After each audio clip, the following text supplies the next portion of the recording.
Yahtzee. Yeah, video by Brett Grouper. Why women don't want to date red pill men. I always found the red pill movement. Well, I say always. I guess I don't know. Some of it I thought was maybe like initially there's a novelty there that's appealing, but it always felt like the big hat, no cattle sort of guys that were in the red pill movement. Anyways, here we go. Feminism, toxic masculinity, red pill bros. How on earth are people supposed to find a partner and find love in this? Here's something. This is something a pattern I've noticed, and I don't know if it's actually just legit or if it's just something that it's kind of random, as we would say. Um, but sometimes you'll see, like, I think it's distinctively a woman thing that when they introduce themselves on streams, they'll do like a two-handed wave thing, and I only see women do it pretty much, and I don't know why exactly, but it seems to be a quirk of theirs.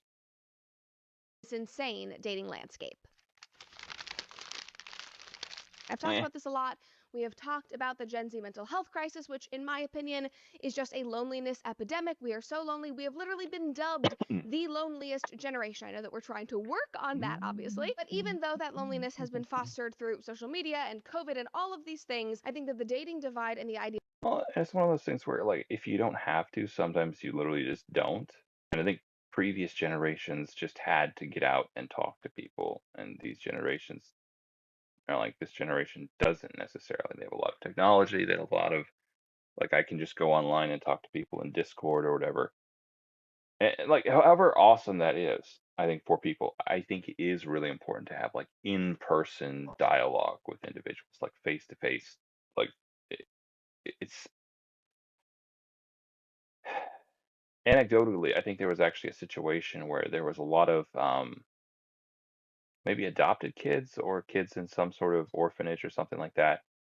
And there was a scenario in which a guy would come in every night to turn out the lights, and he would just kind of ruffle this one kid's hair.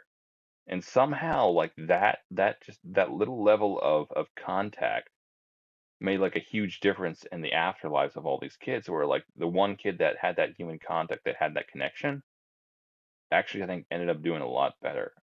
It's kind of interesting. Like, but again, I think I've said this before. I think there are a lot of like unquantifiables involved in human interaction, like on a face-to-face level. There are a lot of things that go on there that like you can't really replicate them in an artificial way, I tend to think, but connection is different, put it that way.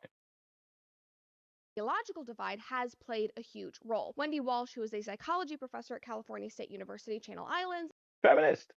and an ambassador for datingadvice.com, told Newsweek recently that, quote, in the last few years, males have become increasingly conservative, and the most liberal and progressive group in America is young females. The political polarization is already creating problems in the dating scene.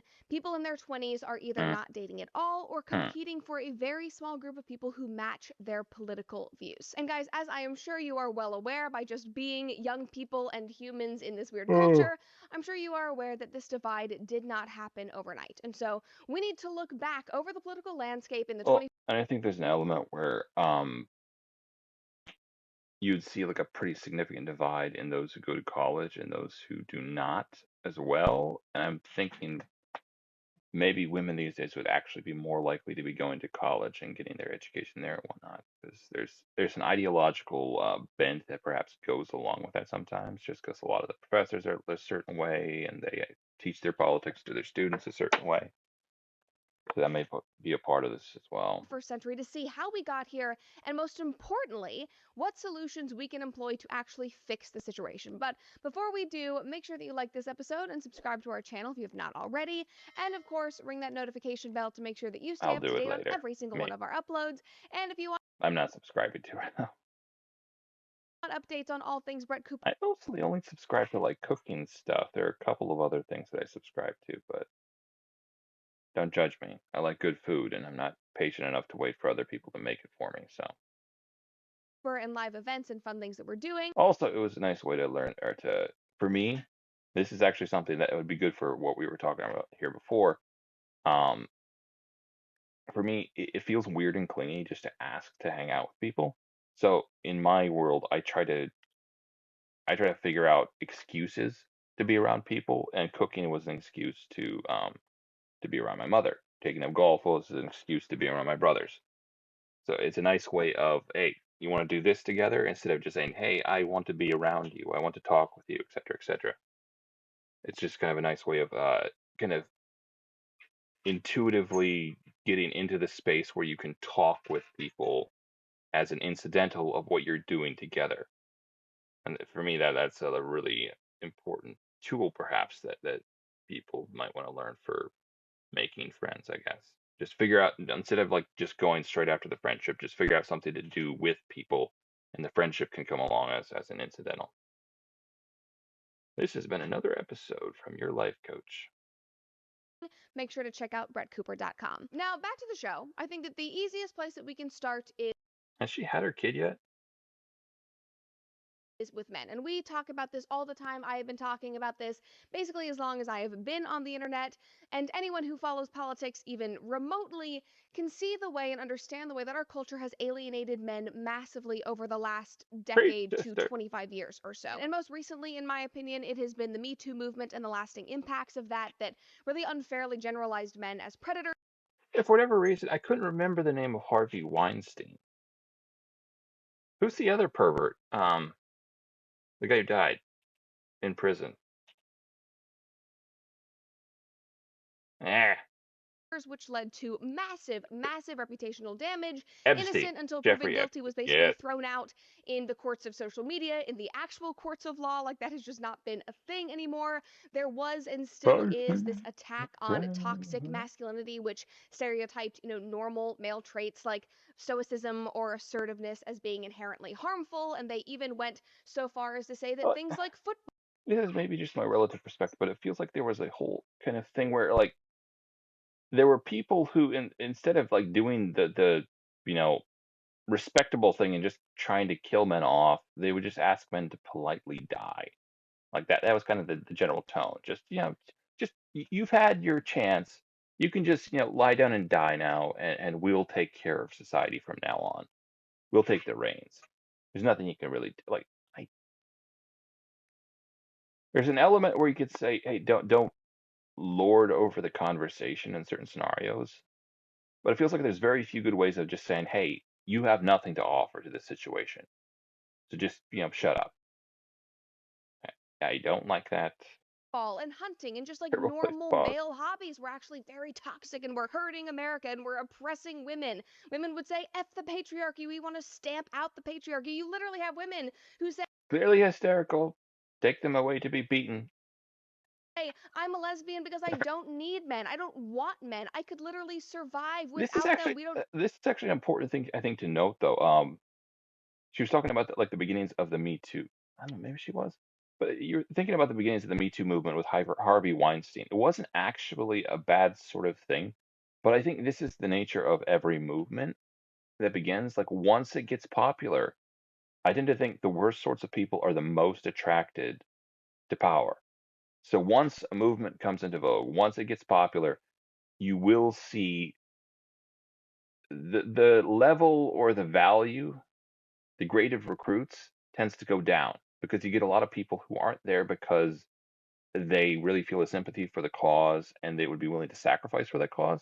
They're there because they can get something out of being associated with this virtuous and up and coming cause. So it feels like corruption is the inevitable lot of any movement that does get popular, right?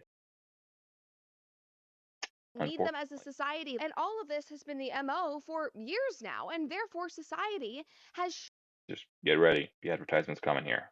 Well, I'm gonna guess 4 minutes in.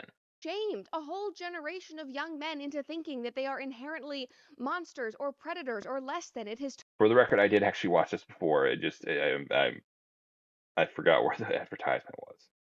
I'm gonna see. turned them inward. It has made so many men insecure and feel like they don't actually have a place in our culture and our society when in reality You men are so important. I say this all the time. You are the Aw. backbone of civilization. You are the backbone of families. We literally cannot exist without you. And yet, Okay, that are you has not been the patronizing me? message that you have been receiving from pundits, from Hollywood, from girls on college campuses, whatever it may be, from podcasters.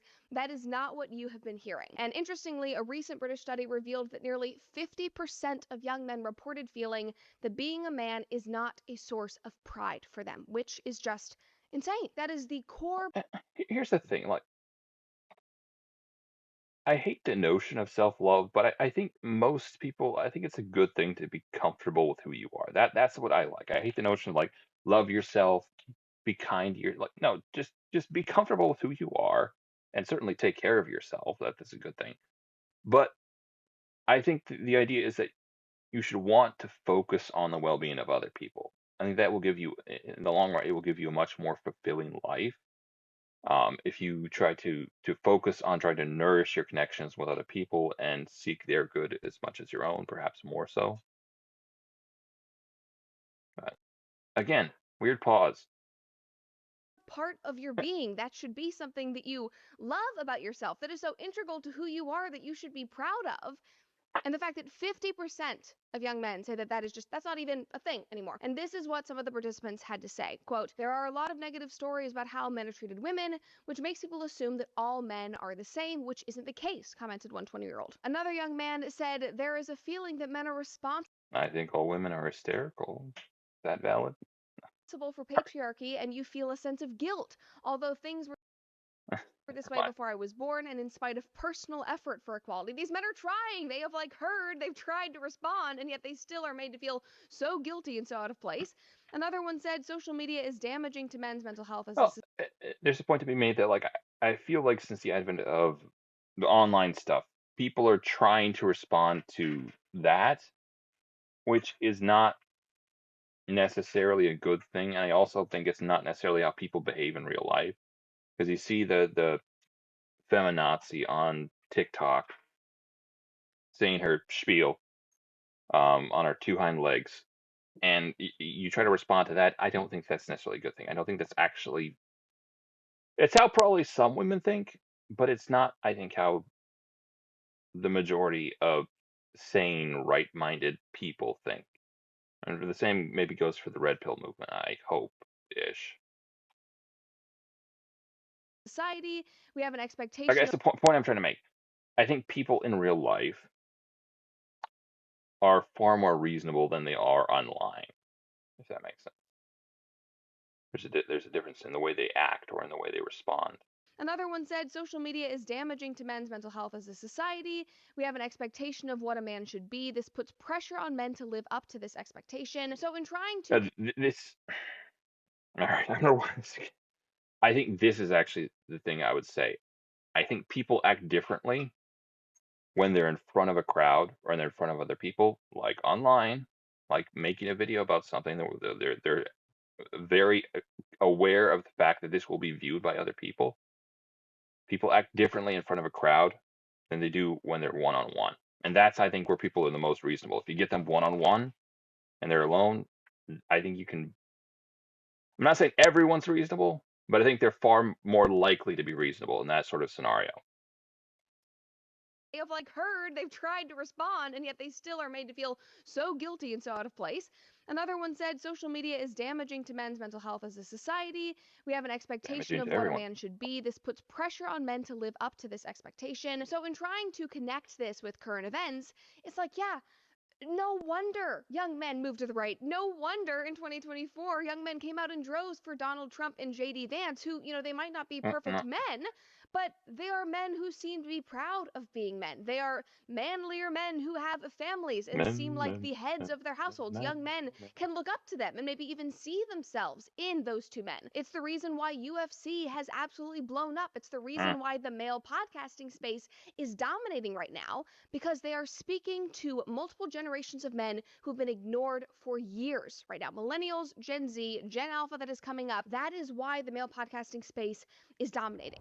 We'll dive right back in, but first, a quick word from our sponsor. Now, unless you're I new feel here, you know robbed. that we have talked a lot about government and media Hey, cover ups like the that's Epstein not files. We've talked okay. about that a lot recently, but that is really the tip of the iceberg, and it's more difficult than ever to know who to trust and where to look. Do And better, Ground Brett. News is one of the most Do powerful better. tools tackling this every single day. Now, as you guys know, I'm very intentional about who I choose to partner with, so when I talk about Ground News, it is for a reason. Unlike other media platforms, they do not push or suppress information to influence your perception. Their app and website pull in the world's perspective on today's biggest issues so that you see what facts are being covered, ignored, and what biases are influencing both. And probably the clearest example of this is their blind spot feed that shows you exactly what stories the media and your algorithms might be suppressing in order to make sure that you truly I stay am at informed. Now, I partner with Ground News to Xi give you full Jinping. access to the Xi truth for Jinping. 40% off. Xi That is $5 a Jinping. month for the same Vantage plan that I have been using when you go to groundnews.com/Brett Jinping. or All right. scan the QR code on the screen. This is how we hold the media accountable. So go join today. From food-grade lubricants to LED lighting and every product in And it makes sense that a lot of this just so happens to be on the right because, I mean, who are they going to look up to on the left? Like Tim Walz with his jazz hands? Pete Mm. Buttigieg on his like little Jazz bicycle hands with are his bait. husband?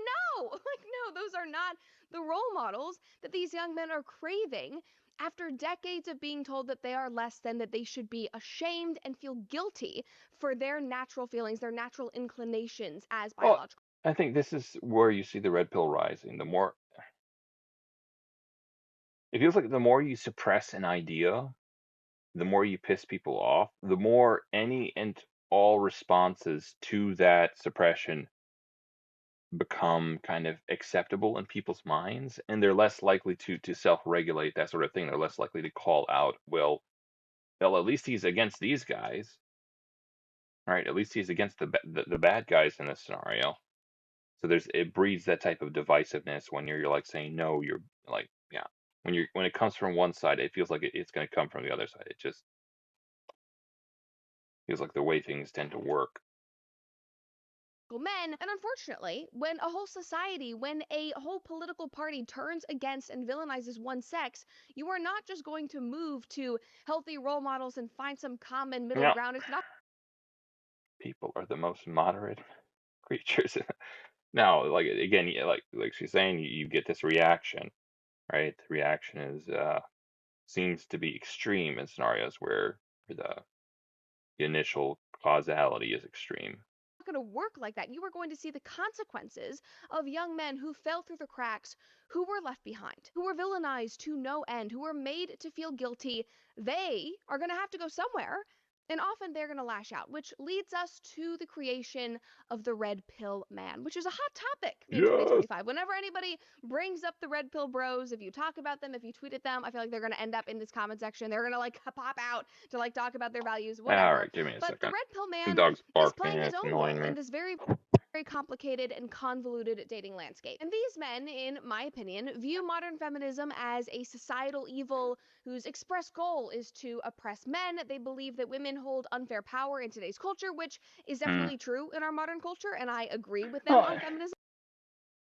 I think there's an element to that is true. That for a long time it was kind of believe all women, and they were given the benefit of the doubt. And I think this is still true. I think especially in scenarios where domestic abuse is involved, women are, and perhaps I'm not saying this is bad actually, that women do receive the benefit of the doubt because they're in a very different position generally physically than their male counterparts, right? Generally, the guy is stronger. He's more more robust just in a lot of ways than women, and consequently, we tend to want to protect women more so. But in the same way, actually, it feels like when men actually are in trouble, there's a lot less chance for them to go through to get help. Because women are the ones who are more often seen as being the victims of this sort of thing, which it, yeah, there's statistics on that which actually would tend to indicate that it's a lot. It's quite often more like a bilateral thing. That's maybe not the right word. It goes both ways, like it's a mutual abuse of each other. Where's I going with this? Because women are more often kind of the like seen as the victims of that, or the ones who actually ask for help in that scenario, there's a lot more channels set up for them to actually to get help. I agree that modern Love feminism it. has gone too far. It's shifted from being about equality and uplifting women to actually dominating men. Like, they vocalize that. They do not hide that. That is something that they are proud of. They speak about. So these men are not wrong when it comes to any of those things, but they don't just stop with fighting that. They don't just stop by saying, hey, this is wrong, we disagree with that. Instead, they in turn idolize these hyper dominant, quote unquote, alpha traits. They have a perverted view of masculinity and femininity and a woman's role in society. They also very often lump women. Women belong in the kitchen. I'm just kidding. It's like we wouldn't trust anything as important as food. Now, I thought about this. It would be like a great bit for like reverse, like like for a sketch or something for like some sort of reverse. What's the word? Come on, misogyny. Someone's like, no, we would never trust women with anything as important as food. Because you do actually realize historically, there was a time when all the chefs were basically men. It wasn't until like I don't know when actually. I think it's sometime in the Middle Ages maybe when they actually started letting women, cook. But up to that point, it was all men in the kitchen. It was a very manly thing, which is why I took it up.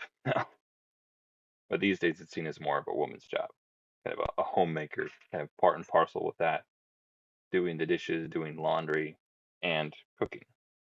Together and see us all as being inherently manipulative, interested only in exploiting men for their resources and their money and their status. And possibly the thing that turns me off the most is that they often assert that their manhood is something that is defined by how many women they can exploit, how many Mm, women they can sleep with, how many women they can impregnate, how far they can sow their seeds, and how many children they can have, how yeah, tight it's like a manho, a mo, if you will.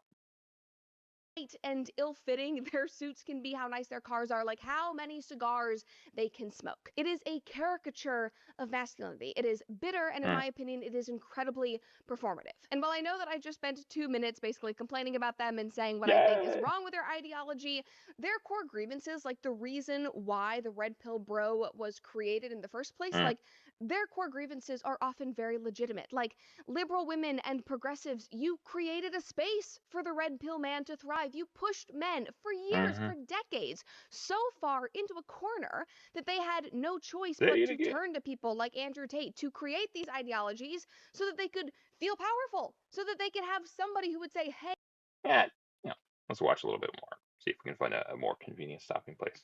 I'll cut that part out. it's pretty great to be a man, even if that It is great to be a man. Well, and this is the thing I think about manhood. It feels like it is and should be a very open-ended sort of thing. Like that, virtually, like everything that you want to do, by dint of being a thing that you want to do as a man, is technically male behavior. It's like categorically male behavior. It might not be stereotypical male behavior, but it is male behavior because you want to do it and you're a man, right? So I feel like there should be a lot of a very loose interpretation of what manhood means within the realm of what is healthy and what is, productive. There should be a very like loose interpretation of like, yeah, this is what manhood is, right? And it should be open to a lot of different types of things. I tend to think. version of a man is kind of performative and a caricature, in my opinion. And I'm sorry, but the result of all of that, what this has become, is a major turnoff for women. Even women who might share your values or Hmm. politically agree with you. Because, like you, didn't want to date a feminist woman who hated you for your manhood and just hated your basic identity and wanted to take advantage of you through Hmm. sex, women also are not going to want to date men who are. I am picking the worst place to pause, but it does feel like there's this. I think respect is kind of the building blocks of relationships, and the recognition that there is value to be had in the other person's perspective, that they do have value on some level, or something like that. I think that is kind of the basis for most relationships. And if you don't have that, if one of you is thinking the other person is worthless on some level, or you act like the other person is worthless, or their opinion is worthless, it's not really the basis for something meaningful in my mind. You're just like, yeah, yeah, let's bang. Like, yeah, I don't know. I can't see how that would really go any place super good. Assholes and hate them for just being women. And I really think that a lot of these men online that we see just generally don't like women. Like I read their posts, I'm like, have you ever like been friends with a woman? Like have you ever had any like moment And again, that's the thing. Like, if your entire exposure to women is online women, I could see how you would develop some very interesting ideas about like what they are and what they're capable of and what they tend towards as far as character and morality. of enjoyment with like a female, a person of the opposite sex? Because based on what you're saying, it seems like you just don't like us. And so it is no surprise to me that this is a situation that is occurring more and more frequently in our modern dating culture. This is from the New York Post, a recent I was gonna say I like girls, but that sounds weird. I don't know. I appreciate women on some level. I just think, never mind. I'll stop. There's no way that was gonna end well. article from a couple months ago. According to 19-year-old Liza, who's dating someone in his 20s and sat down with the outlet, she said, I'd go on the odd date with someone my age, and more often than not, it would end up in a straight up argument when he started saying that Andrew Tate makes good points. Her boyfriend now, this older guy, is, quote, super chill, a feminist, and weirdly, so are most of his mates. He missed all of the manosphere stuff, and it shows. So now, unfortunately, because of all this red pill bro Well, I think that's an oversimplification that like the manosphere is bad because I think there's a lot of guys in there um do some pretty good stuff without going like over the top with the whole like stereotypical traits maybe. stuff, women are being pushed even further into the opposite direction, into the welcoming arms of these older, chill feminist bros with their chill, older feminist bro mates. But of course, because we need to be fair, the women in this Chill in this scenario means stoner. I'm pretty sure that's what it means in the Oxford Dictionary. Chill, probably on marijuana. scenario are also not blameless. Okay, complete tangent. Do you guys ever hear that? Like, I was hearing some like, oh goodness, advertisements the other day for like mushrooms or something like that, and it feels like there is a weird type of like timbre to like stoner voice or something like that. I don't know what it is exactly, but they just have like a weird kind of way they talk. I don't know why exactly. It's just Literally at all. Like they might have started this whole thing from the get go. And in talking about this, my mind immediately goes to Alex Cooper and her podcast, Call Her Daddy. But before we keep going, I want to thank today's sponsor. Now, again, if you followed me for the past I few feel years, you robbed. know that there is a product that I have loved for a No, long time, and that would be to use this after long work day, just after giving birth. And so if if you're you are not gonna looking do for it a way funny, to deeper to save make 15% the cool off your transition. order, again, that is bondcharge.com/Cooper, and You you will can't make me automatically listen. get 15% Also, off I at already listened to one checkout. of our ads, Grand Canyon University is a private Christian but university you in the can go check beautiful that out if Phoenix, you like. Arizona, and they believe that the American dream starts with a purpose, and they are here to help you find yours. GCU to help you achieve your unique 22 private, it's Christian, like a man that they should visit Must have been the win. gcu.edu to learn more today. Now, back to Alex Cooper. She and her original co host would often tell women that they needed to have a roster of men lining up waiting for them to date, that they should, quote unquote, have sex like a man, that they should toy and play games with men as a way of gaining power and confidence. Like, this is literally Again, there's like if you look online and your only exposure to women is online, if you don't actually associate with women in your real life, it's very easy to see why guys get some of these ideas. Anyways, we'll leave that where it is. Yeah, Why Women Don't Want to Date Red Pill Men by Brett Cooper, episode 16. Now, for the love, I need to wash my mind out with soap. Ah, sorry. Oh, I was just thinking it's kind of a unfortunate numerical discrepancy. I'm not proud of knowing that. All right.